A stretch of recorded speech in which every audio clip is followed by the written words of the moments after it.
안녕하세요. 사서킹입니다. 오늘 소개드릴 책은 거의 모든 마케팅이 돈 먹는 하마가 된 이유는 여기에 있다는 것.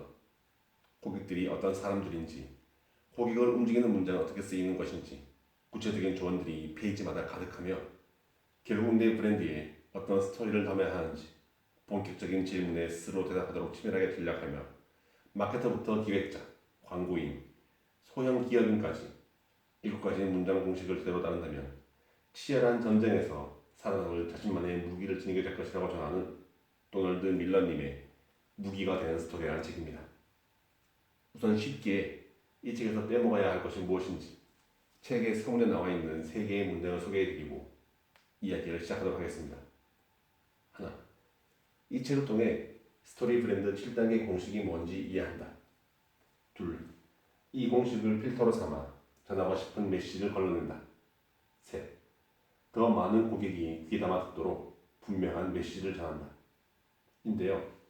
이 책의 저자 도널드 밀러님이 가장 많이 강조하는 것은 스토리. 정확히 말해 회사의 스토리가 아니라 고객의 스토리를 우선시하라는 것이었습니다.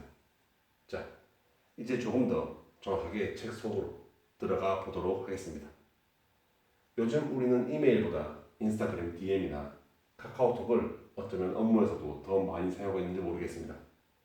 하지만 그럼에도 이메일은 업무를 함에 있어서 많이 사용하는 매체 중에 하나임은 분명할 텐데요. 여러분은 이메일을 포함해서 카카오톡, 문자 등 하루에 몇 개 정도의 메시지 품격을 받는지 인지하고 계신가요? 거기에 유튜브 등을 보거나 인터넷의 문서들을 볼 때 함께 따라오는 광고 메시지까지 이 모든 걸 다 합치면 과연 얼마나 될까요? 보통 사람들은 하루에 3,000건 이상의 광고 메시지를, 아니 광고 메시지 폭격을 받는다고 하는데요. 이 중 머릿속에 입력되는 메시지는 5개입니다. 그리고 나머지는 광고가 아니라 단순한 소음이 되어버린다고 합니다. 이 책은 이렇게 하루 5,000건의 메시지 중에서 기억에 남는 한두 개의 메시지가 되기 위한, 그 높은 경쟁률을 뚫기 위한 길과 비전을 제시해주고 있습니다. 그리고 그 중심에는 바로 스토리가 있습니다. 다시 한번 말하지만 이 책은 마케팅의 핵심 중에 핵심이라고 할 수 있는 스토리를 구축하는 방법을 알려준 책이라고 할 수 있습니다. 이 부분을 놓치지 말고 손에 꼭 쥐고 책을 읽어나가야 할 것입니다. 본래 작가인 이 책의 저자 도널드 밀러님은 스토리를 만들기 위해 수많은 콘텐츠들을 보고 분석해 왔는데요. 그 과정에서 일관된 공식을 발견하였고 이 원칙을 일명 할리우드 공식으로도 할 수 있는 불패의 원칙들을 실단계로 체계화하였고 그 공식을 광고나 마케팅에 접목하는 컨설팅 기업을 창립하였으며 이렇게 창립된 기업 스토리 브랜드는 매년 3,000명이 넘는 비즈니스 리더들의 브랜드를 구원하고 있다고 합니다. 그리고 스토리 브랜드에서 이야기하는 공식의 각 단계들은 절대로 어겨서는 안 될 규칙들을 가지고 있는데요. 이 규칙을 지키지 않는다면 고객은 스토리 속에서 자신의 모습을 찾지 못하게 되고 브랜드에 관심을 가질 확률은 현저히 낮아진다고 합니다. 해마다 수천 개의 기업이 문을 닫는 이유는 그들이 훌륭한 제품을 만들지 못해서가 아니라 그 제품을 본 고객들이 그 물건이 내 삶을 어떻게 개선해 줄지 이해하지 못했기 때문이라고 이야기를 하며 고객의 스토리를 구성한 요소를 면밀하게 분석하지 않는다면 고객은 우리가 무관심하다고 느끼고 다른 경쟁 브랜드로 옮겨갈 것이라고 강조를 하고 있습니다.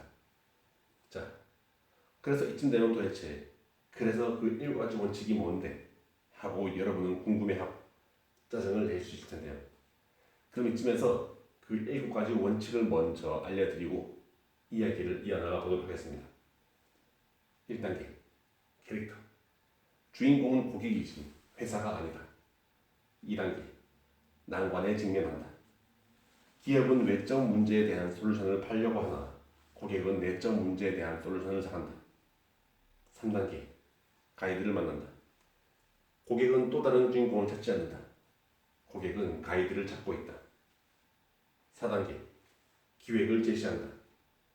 고객은 계획을 가진 가이드를 신뢰한다. 5단계, 행동을 촉구한다. 행동하라고 자극하지 않으면 고객은 행동에 나서지 않는다. 6단계, 실패를 피하게 도와준다. 모든 인간은 비극적 결말을 피하려고 노력 중이다. 7단계, 성공으로 끝맺는다. 우리 브랜드가 저들의 삶을 어떻게 바꿀 수 있을지 사람들이 당연히 알 거라고 생각하지 말고 직접 말해줘. 네. 다시 이 공식에 대해서 조금 자세하게 이야기를 이어나가 보자면 실제로 다양성을 가진 브랜드는 아마추어 시나리오 작가가 흘러가는 것과 똑같은 어려움에 직면한다고 하는데요. 바로 너무 많은 포부를 가지고 주인공의 열망을 해소시켜 스토리를 어수선하게 만드는 것입니다. 때문에 전체 브랜드를 위한 스크립트를 쓸 때에는 단순한 열망에 집중하라고 이야기를 합니다. 다음 그림을 보면 이 7단계가 어떻게 진행되는지 보다 명확하게 인지할 수 있을 것 같습니다. 바로 이것이 7단계 원칙의 기본이라고 할 수 있습니다. 전 이 7단계 원칙 중에서 3단계 가이드를 만난다와 5단계 행동을 촉구한다 부분에서 설명하고 있는 내용에 가장 많은 공감을 받았는데요. 3단계인 가이드를 만난다에서는 세상에 똑같은 삶을 사는 사람은 없지만 공통의 특들을 가지고 있는 사람은 있으며 모든 인간은 변화라는 여정에 올라 있다고 이야기를 시작합니다. 때문에 간략하게 설명을 해서 회사의 성공을 걱정하느라 밤잠을 설치지 말고 고객의 성공을 걱정하느라 잠 못 이루는 밤을 보내라. 그러면 분명히 회사는 다시 성장할 것이다 라고 이야기를 합니다. 이렇게 고객의 성공을 걱정하며 고객의 딜레마에 공감하면 고객과 회사 사이에 튼튼한 신뢰관계가 생기게 되고 사람들은 자신을 이해해주는 사람을 신뢰하며 자신을 이해하는 브랜드를 믿게 되는 것이죠. 또한 신뢰와 더불어 중요한 것이 바로 기업의 권위와 능력인데요. 여기에서 말하는 권위와 능력은 주인공의 문제를 잘 아는 사람을 말하는 것입니다. 다시 말해 가이드가 완벽할 필요는 없지만 주인공의 승리를 도와주려면 제대로 된 경험이 있어야 하는 사람인 것이죠. 이렇게 7단계에 걸쳐서 기업이 전하는 스토리의 힘에 대해서 이야기를 하고 있는데요. 사실 스토리의 힘을 부정하는 사람은 드물 것입니다. 다시 말해 우리 모두 알고 있다는 것이죠. 하지만 어쩌면 그만큼 어렵다고도 할 수 있을 것입니다. 메시지가 선명한 스토리는 듣는 고객의 마음을 흔들고 얻지만 흐릿한 스토리는 막대한 손실을 가져오기도 하죠. 때문에 필요한 건 자신의 브랜드에 딱 맞는 강력한 스토리라고 이야기를 하는데요. 저자는 자신이 실제로 분석해보고 수많은 기업들에게 컨설팅을 해준 경험을 통한 자신감으로 누구나 자신이 제시한 7단계 공식을 따라가다 보면 자신만의 스토리를 만들 수 있다고 강조하고 있습니다. 고객에게 제대로 말을 하며 자신의 브랜드가 무슨 일을 하는지 이 브랜드 말이 전달할 수 있는 가치가 무엇인지 고객에게 제대로 말을 하며 책의 마지막까지 강조하고 있는 글. 자신의 브랜드에 대해서 정확하게 말할 수 있는 사람은 자신뿐이니까 말이죠. 대기업의 마케팅 팀장뿐만이 아니라 소규모 사업체 사장님도 1인 기업을 운영하는 개인 사업자도 활용할 수 있는 7단계의 스토리 공식 여러분께 소개해드리며 오늘의 이야기 여기서 마무리하도록 하겠습니다.